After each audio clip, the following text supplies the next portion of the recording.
Hey, John Crestani here, and in today's video I'm going to be doing something a little bit different, but hopefully you'll enjoy it. I'm going to be doing a video on a Google Display affiliate diet ad analysis. So we're going to be analyzing a successful ad that I actually ran in the weight loss or diet industry. This ad, and I'm going to be breaking this down. This ad made me many thousands of dollars, and I'll explain why this ad works and exactly the psychology of what goes into this ad in this video. So stay tuned. I'm going to walk you through from the mindset of a successful internet and affiliate marketer exactly what leads to an ad working on the Google Display Network. Let's get it.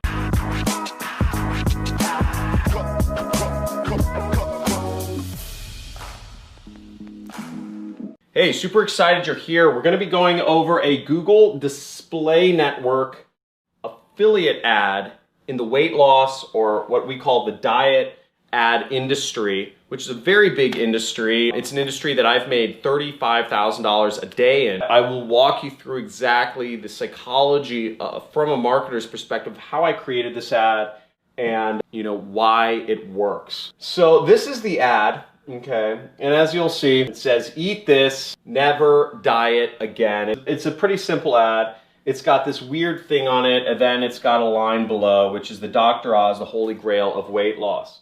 Okay, so now this ad, here, let me bring it up here. I'll go over a few things. So first off, this is what's called a medium rectangle. So it is 300 by 250 pixels. So, right, 300 this way, 250 this way, meaning that is the size of the actual ad itself. This is the most common unit of ad. One of the great things about this sort of ad unit, it is also one of the most clickable. It's one of the best ads in regards to direct response advertising.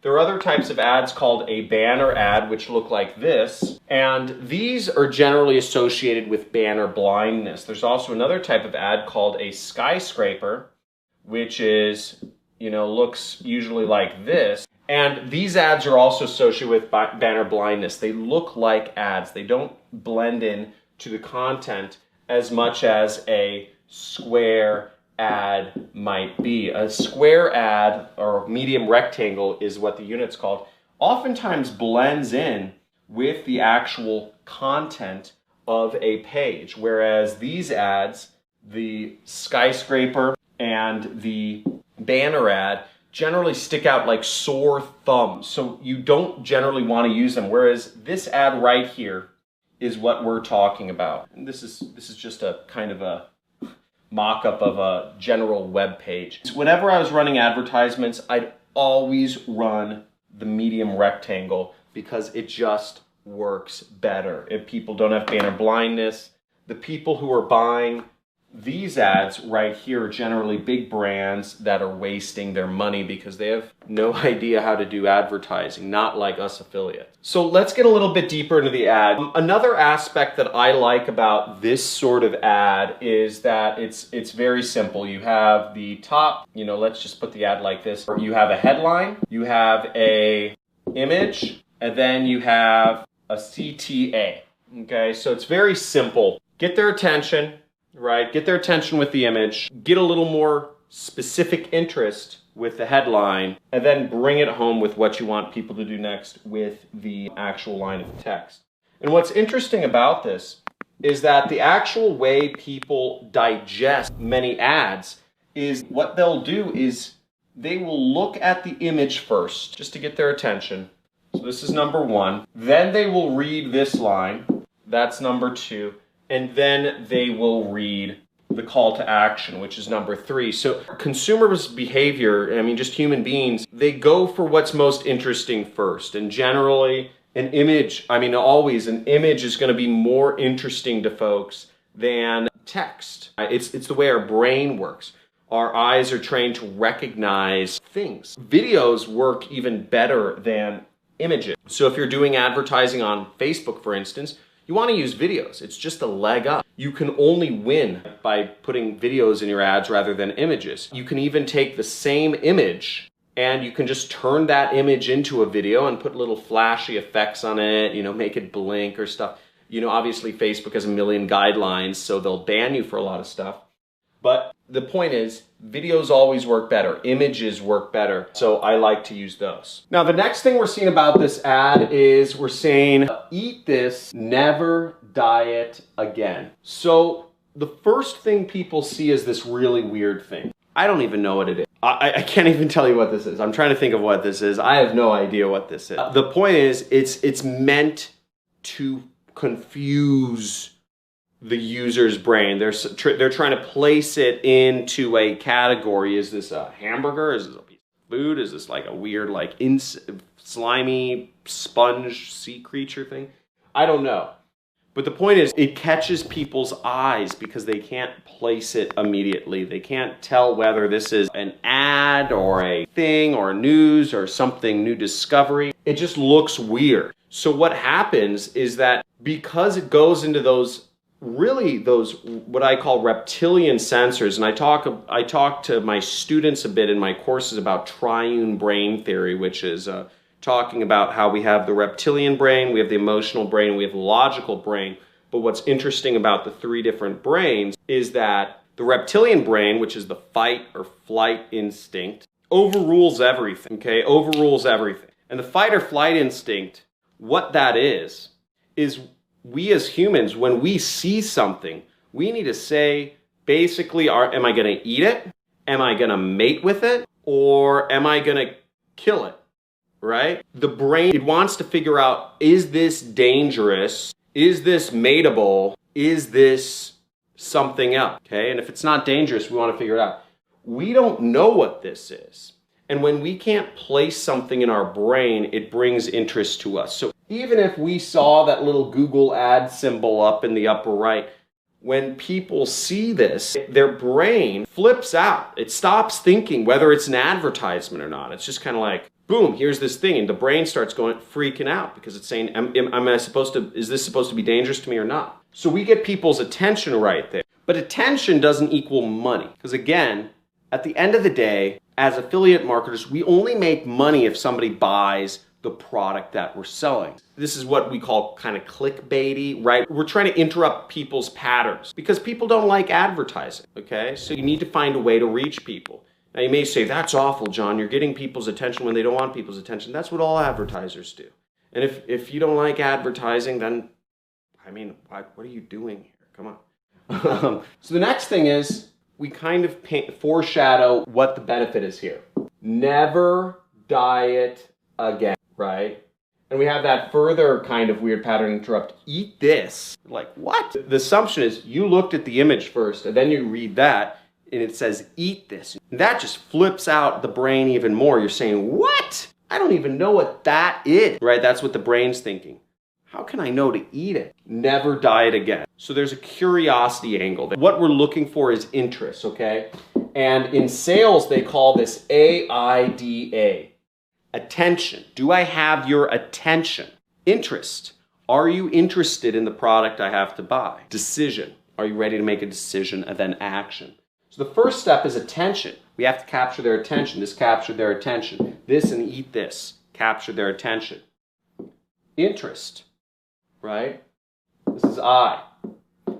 Are you interested in never having to diet again? So what I'm selling here is Garcinia Cambogia, which is a weight loss product that essentially suppresses your appetite. Now that doesn't matter as much as Dr. Oz. Dr. Oz is the most famous doctor, and he's very well known for talking about weight loss in America. So that adds what's called social proof. And this also goes to another sort of part of the brain, which is, you know, I'd say the emotional part of the brain. That is the emotional part of the brain, which picks up on differences between social relationships. As humans, we are constantly kind of figuring out what is our pecking order, who's in a relationship with who can we say this to, can we get away with saying this to somebody, are they above us, are they below us, etc. in sort of the pecking order. And what we're always looking for is humans don't want to make decisions on their own. Humans want to make decisions that other people have made before them. Many of you are, you know, we have this whole like, you know, crisis pandemic thing going on.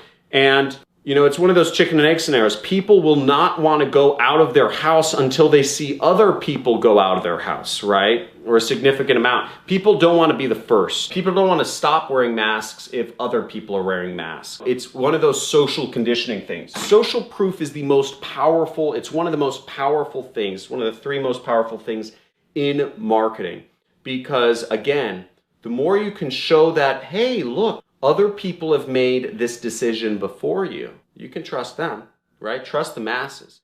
People will always trust the mass. But this is just a psychology. So again, Dr. Oz, we throw in that social proof. We say, hey, look, I'm not pitching you anything. Look, it's this guy. This guy already said it's good. In this ad, we're saying the holy grail of weight loss, which is a quote that Dr. Oz had said about Garcinia Cambogia. So the holy grail of weight loss. So we already said they would never have to diet again. Now we're saying they are going to lose weight. So we just packed in the benefits there. Lose weight, never diet again. The #1 doctor in America has said that this is all good. And we have some weird we can't exactly place what's going on or what the solution is. Now that is good enough to get the click. So that's why this all works, and that's just kind of breaking down this ad. Another thing is we have the YouTube symbol here, right? We have a little video play button symbol here. And why is that? And the reason for that is because ultimately when they click, they're gonna watch a video. So I kind of want to prepare them to watch a video. Now what I could have done better, I could have done a little video play button right here, and I could have made it so that it looked like when people are going to click the ad, they're actually going to watch a video about whatever thing is going on. And again, you could design whatever you want to prepare people for whatever the next step is. If people are going to watch a video, you want them prepared to watch a video.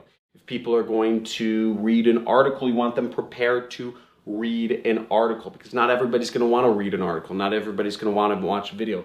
People have different ways they like to consume internet content. So that's behind the ad. Now how I created this ad was actually simple. I never created it. I actually just copied it from another marketer, because again, marketing and sales, it's pitches. You can search up a lot of my videos even, and you'll see 10 other YouTubers before me shot a video on the same topic. You can search my videos, and 10 other YouTubers after me did the same video topic. Because in marketing, there are things that work. In psychology and in dating, everything in life, there is a playbook for what works. The way Jeff Bezos built his business, he wasn't trying something totally new. He built his business 99% by a framework that was proven and works, because he went to a top-tier business school. He worked as an investment banker. He went by what works. He's very by the books, if you know Jeff Bezos. And what we're doing here is very by the books. You don't try to innovate in marketing. You don't try to be creative. You don't try to think outside the box. Because if you think outside the box, if you're creative, you're probably going to fail. Okay? Now, when you get good, when you get really good, when you are a multimillionaire, you can start thinking outside the box and maybe try some things out and see if they work.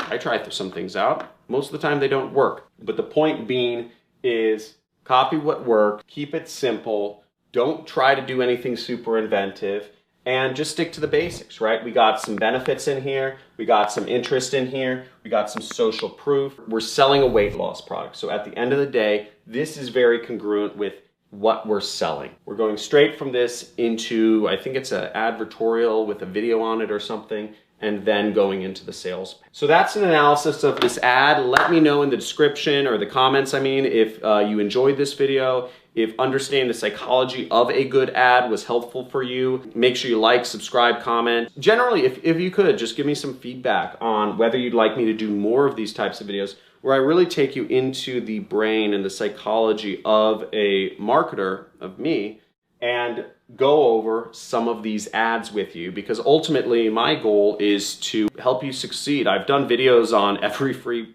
traffic topic. I've done videos on 1 million affiliate networks, on how to do paid advertising on like most of the paid advertising networks that people have heard of, and many that people haven't heard of. So I'm sort of running out of topics, and I'm trying to figure out, what do I do next? What do I teach about next? Because I don't really feel comfortable just saying the same topics over and over again. I could talk to you about free traffic all day, but I'd just be repeating myself. So let me know what your thoughts are. Do you just want me to re-upload old videos of mine, that are about free traffic, or are there new topics that you'd like to see me teach about? Because ultimately this is all for you. So thank you very much. Have a good day. Like, subscribe, comment, and talk to you soon.